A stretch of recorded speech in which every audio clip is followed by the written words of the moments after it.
Hello friends, welcome you all at Indian Institute of Learning Life Saving Skills. Today we are again with you to talk about the most important topics once again in emergency about the vitals. So lecture 1 we have discussed about the importance of vitals, what are the vitals, how we use, how we interpret it in the emergency, casualty and triage. Lecture 2 we have discussed about the blood pressure, hypertension, how blood pressure happens, how blood pressure increases, what are the hypertensive emergencies, urgencies and malignant hypertension we have discussed, and how to discrete that and where to focus, how to manage the patient, how to find out the exact etiology. And next important topic today we are there to discuss with you is the most important vital is pulse. Pulse क्या है, pulse कैसे generate होती है, कैसे pulse में variations आते हैं, pulse में क्या एक इम्पोर्टेंट साइन है जिसको हम देख के बता सकते हैं एग्जैक्टली पैथोलॉजी कहाँ पे है, और कैसे हम इमरजेंसी में कंडीशंस को पिन पॉइंट कर सकते हैं, और कैसे हमें अप एंड डाउन पल्स को मैनेज करना है. पल्स क्या है? So pulse it is generated when there is a changes in the left ventricle. हमारे लेफ्ट वेंट्रिकल में विथ ईच बीट में जो चेंजेस होते हैं that is felt on some of the certain points at our body, जिसको हम बोलते हैं पल्स. पल्स क्या है? पल्स में काफ़ी चीज़ें हैं. जब भी हम पेशेंट की पल्स देखते हैं, पल्स वेरी इंपॉर्टेंट. इसमें इंपॉर्टेंट है पल्स का rate. What is the rate? Character. What is the characteristic of pulse? Volume, rhythm, any delay and any other variants. तो मोस्ट इंपॉर्टेंट क्या है? पल्स का रेट क्या है?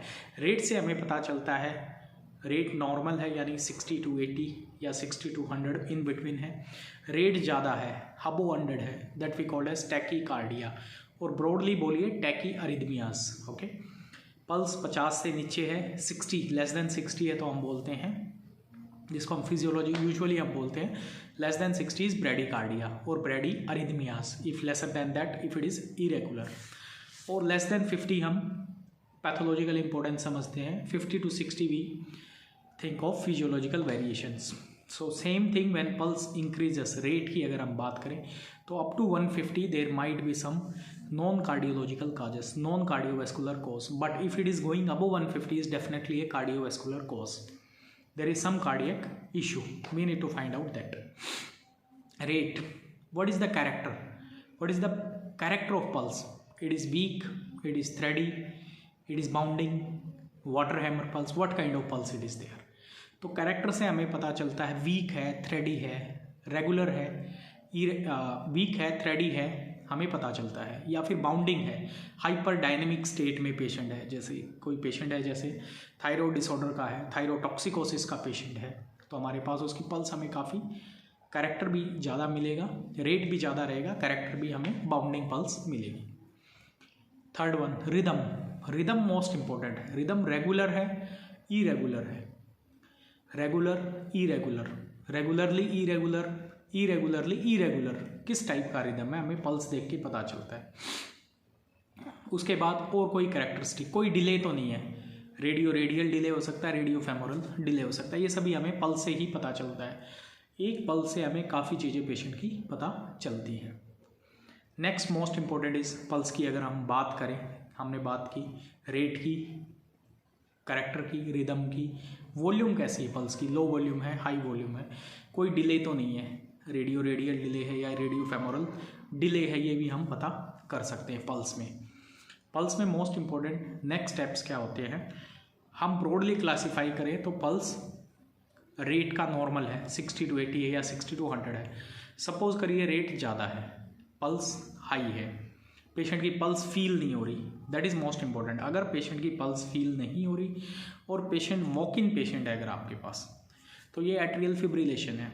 पेशेंट आपके पास चल के आया है या ब्रॉट है, असिस्टेंस के साथ आया है या स्ट्रेचर पे लेके आए इमरजेंसी में, आप पल्स फील करना चाह रहे हैं, पल्स फील नहीं हो रही, लेकिन आपका मॉनिटर पल्स दिखा रहा है 150, 160, 170. इसमें क्या डिफरेंस है? मॉनिटर में जो हमें दिखाई दे रहा है और हम क्लिनिकली जो देख रहे हैं, इसमें क्या डिफरेंस है? ये पल्स दोनों सेम है या डिफरेंट है? देखिए मॉनिटर जो दिखा रहा है that are electrical conductive impulses which are generated in the heart and that is shown in the electrocardiogram और shown in the monitor electrical impulses. Pulse जो है हम क्लिनिकली फील कर रहे हैं पेशेंट की। A pulse may not be palpable, pulse may not be palpable, you will find a fine graph in the ECG or you may find a discrete graph in the ECG or you find a on the monitor. So these are both different things. What you see in the monitor is the rhythm, that electrical impulses. What you see clinically is the pulse. Pulse present absent हो सकती है irrespective of the electrical changes you will find. Sometimes patient brought unconscious, आपके पास emergency में patient आया है unconscious है, unconscious, not responding to oral command, not responding to your painful stimuli, pulse not palpable but electrical impulses are showing. So उसको हम क्या बोलते हैं? Pulseless electrical activity. And pulseless electrical activity is one variant of cardiac arrest and it is a non-shockable rhythm. सारी चीज़ें आपको पता चल जाती हैं पल्स को देख के। Pulse once we know how to check the pulse, how in different emergencies how we can interpret the pulse is very important. One thing, patient हमारे पास वॉक इन आया है, पल्स हमें फील नहीं हो रही, पेशेंट चेस्ट पेन की complaints बता रहा है, straight away diagnosis of tachyarrhythmias. See I will use the word tachyarrhythmia. Tachy का मतलब कोई भी heart rate above 100, arrhythmias tachyarrhythmia का मतलब होता है टैकी अरिदमिया रेट रेगुलर नहीं है और ये साइनस ओरिएंटेड नहीं है, नॉन साइनस ओरिएंटेड है and it is arrhythmia, regular नहीं है, it is not regular, so tachyarrhythmia. Pulse rate 50 से कम है, लेस देन 60 है, we called it as brady. Bradyarrhythmia, again I will say bradyarrhythmia, bradycardia है, pulse less than 60 है but it is irregular है, so that is straight away you can find out in the emergency by the rate of a pulse. Emergency में हमें pulse कितनी देर check करनी है? Do we need to spend the time for 60 seconds? No, we must not, we should not. अगर patient हमारे पास brought unconscious है, not responding to oral command, not responding to painful stimuli, you need to check pulse only for 5 seconds. If you are not finding pulse for 5 seconds, maximum you can check for 10 seconds. And if there is no pulse, no response, oral and painful, so it is a direct case of cardiac arrest. You need to start immediately CPR. You need to immediately start cardiopulmonary resuscitation by following the monitor what it shows. Whether it is a ventricular fibrillation, whether it is a pulseless electrical activity, whether it is a flat line or whether it is a pulseless ventricular tachycardia, pulseless VT what we call. तो ये सब आपका pulse पे depend करता है। तो हमें वहाँ पे सिर्फ 5 से 10 सेकंड तक, मिनिमम 5 सेकंड, मैक्सिमम 10 सेकंड तक पल्स चेक करनी है।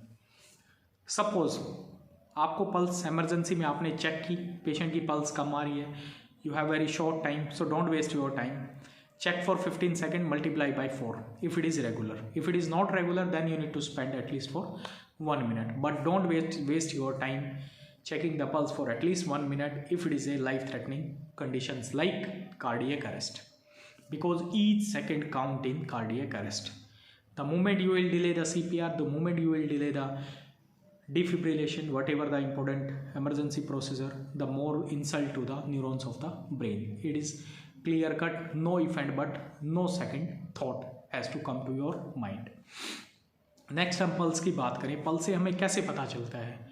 Pulse is the mirror of cardiovascular system, most important about the cardiovascular system, but along with cardiovascular system it gives you the even hemodynamic state of a person.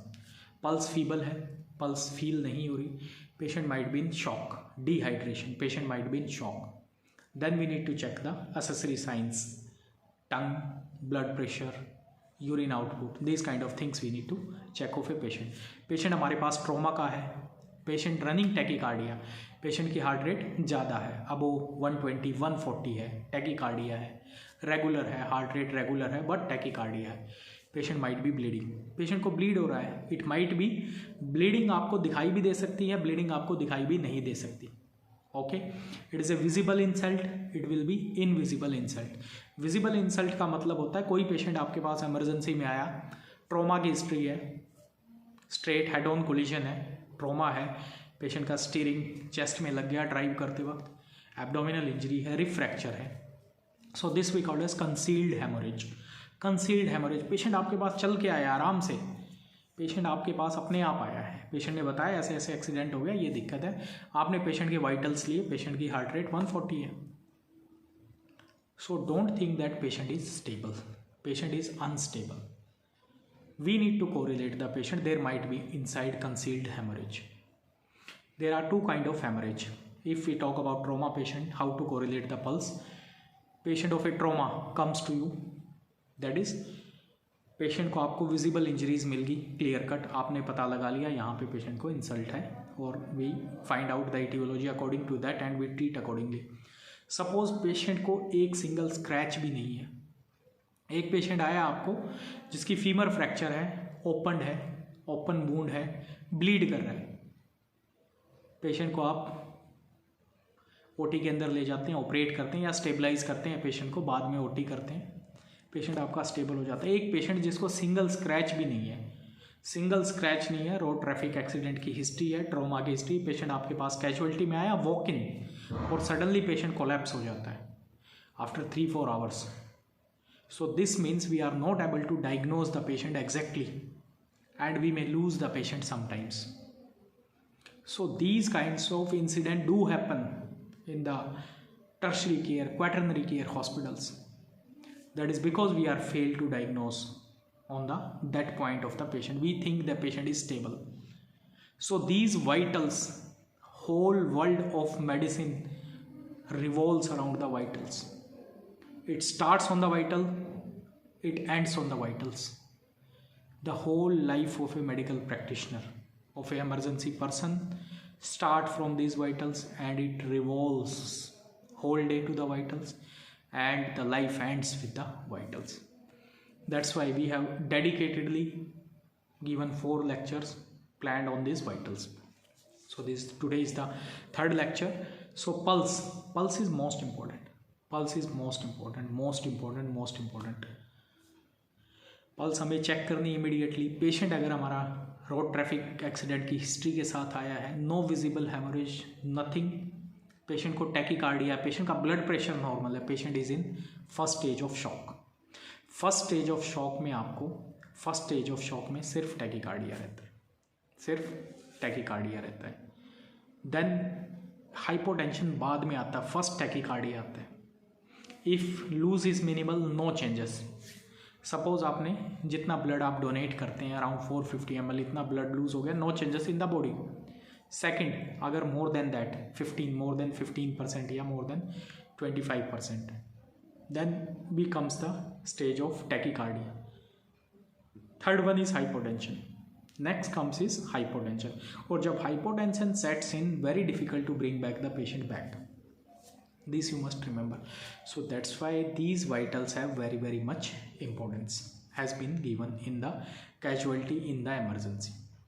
Okay, so we need to stabilize the patient, we need to find out exact cause क्या है इसके पीछे, टैकीअरिथमिया, ब्रेडीअरिथमिया। अगर हम अब बात करते हैं हार्ट ब्लॉक्स की, heart blocks, all kind of heart blocks under bradyarrhythmia, all kind, जितने भी हार्ट ब्लॉक हैं, first degree, second degree, third degree, first degree, second degree type 1, type 2, Wenckebach, Mobitz type 2, Mobitz type 1, third degree heart, all are under bradyarrhythmia, सभी bradyarrhythmia के under है। आपको पता है pulse rate 38 है, पेशेंट की pulse rate 38 आ रही है, इमरजेंसी में आपके पास पेशेंट आ गया, आपके पास ईसीजी आपने किया, आप पता नहीं लगा सकते, आपको ईसीजी रीडिंग नहीं आती, लिमिट, आपने एट्रोपिन दिया पेशेंट को, विच इज़ पेशेंट सिम्टोमेटिक है, चेस्ट पेन के साथ आया, हार्ट रेट कम है, 0.5 mg एट्रोपिन आपने स्टैट इमरजेंसी में दिया, पेशेंट आपका रिस्पॉन्ड हो गया, पेशेंट आपका रिवर्ट हो गया। ठीक है, अगर पेशेंट आपका रिस्पॉन्ड नहीं करता तो डेफिनेटली पेशेंट किसी न किसी हार्ट ब्लॉक में है। It might be complete heart block, it might be in second degree, it might be first degree, कुछ भी हो सकता है। इसलिए पेशेंट आपका रिस्पॉन्ड नहीं कर रहा और patient need what, patient need immediate what, TPI, temporary pacemaker implantation, और it patient may require the permanent pacemaker. तो ये हमें किससे पता चला, ये हमें पता चला अपनी पल्स से। ठीक है, पेशेंट हमारे पास आ गया, हार्ट रेट 180 चल रही है, पेशेंट की चेस्ट पेन है, पाल्पिटेशंस हो रही हैं इमीडिएटली, हार्ट रेट इतनी ज़्यादा है, बीपी स्टेबल है, अदर वाइटल्स उसके नॉर्मल है, सैचुरेशन मेंटेन, नॉर्मोटेंसिव। ओके, तो पेशेंट को इमीडिएटली हमें कैसे ट्रीट करना, आपको नहीं पता what exactly is happening, what kind of rhythm, whether it is a narrow complex, ये वाइड कॉम्प्लेक्स है, आपको नहीं पता, straight away you can use diltiazem 12.5 mg, 2.5 ml, 5 ml vial come, you can use, patient will respond to that. Okay, if and based on availability, उसके बाद अगर ECG reading further आपके पास ECG available है, आप फाइंड आउट करते हैं, then you can further differentiate the different kind of drugs, हमें कौन सी यूज़ करनी, इरेगुलर है, एंटी एरिथमिक ड्रग्स हैं, कॉर्ड्रोन हमें यूज़ करना है, एम्योड्रोन जिसको बोलते हैं, या फिर एडिनोसिन हमें यूज़ करना है, अगर नैरो कॉम्प्लेक्स टैकीअरिथमियाज हैं, एडिनोसिन 1 शॉट 6 mg हम दे सकते हैं पेशेंट्स को रिवर्ट करने के लिए नैरो कॉम्प्लेक्सेस में। तो पल्स का जो इम्पोर्टेंस है, pulse, right away the patient comes, we need to check the pulse, we need to check the pulse, it gives you a idea of varied category. There are various examples if we are failed to check the pulse, we are failed to check the pulse. Actually the most important thing in the medical field is vitals, most important things in the medical field is vitals. Every clinician, every person in the emergency must make ensure that vitals should be double check, because in emergency everything revolves on the vitals. Sometimes emergency staff और person posted उनको नहीं पता होता vitals की क्या importance है। Patient आपका कोई आया, उन्होंने वाइटल्स लिए, शॉक का मतलब काफ़ी लोग समझते हैं शॉक मतलब बीपी कम हो जाना, शॉक का मतलब बीपी कम हो जाना, नो, शॉक का मतलब है बीपी कम हो जाना, लेकिन वो किस स्टेज में है। पल्स का बढ़ जाना भी शॉक है, पल्स का वीक थ्रेडी हो जाना भी शॉक का अर्लीस्ट साइन है, जिसको हम कई बार फेल कर जाते हैं पता करने, और पेशेंट हमारा फर्दर लैंड अप कर जाता है कॉम्प्लिकेशंस में। तो sometimes we are fail to understand the importance of vitals. Vitals, pulse most important, it is regular, irregular, bounding, non bounding, weak thready, regular, irregular, characteristics कैसी हैं, तो ये सारी चीज़ें डिपेंड करती हैं और ये हमें एग्जैक्टली बताती हैं पेशेंट का स्टेटस क्या है। समटाइम्स पेशेंट की पल्स हमें फील नहीं होती, we are not able to feel the pulse. Patient हमारे पास अपनी कंप्लेंट्स बता रहा है, वॉक इन पेशेंट है, सारी चीज़ें आपने इस साइड भी चेक की, इस साइड भी चेक की, सब जगह चेक की, पल्स नहीं मिल रही। Patient might be having pulseless disease that we call Takayasu arteritis. Some rare disease है, but we do find this disease in the clinical practice. So we must correlate the things with that. Suppose आपको pulse मिल रही है, pulse आपको feel हो रही है और BP feel नहीं हो रहा। See, suppose if you are able to feel the radial pulse, definitely radial pulse in good quality, definitely systolic pressure is above 90. If we are not able to feel the radial pulse and we are able to feel the carotid pulse, systolic pressure is above 70 or above 60. We can assume that this how we will act in the emergency. If we are not able to feel the pressure, we are able to feel the pulse. It might be vice versa or along with that. So these suggest the importance of vitals, pulse. Everything revolves, each vitals have its own importance. So next lecture we will be discussing about the SpO2, saturation, oxygen level, how to maintain, how this vital is important along with respiratory rate, and how we are able to manage or stabilize the patient in the emergency. So thank you very much for watching this. Keep sharing, keep spreading the knowledge. Let your one share can help someone who is sitting away to update their medical knowledge. Thank you very much. Indian Institute of Learning Life Saving Skills. Thank you very much.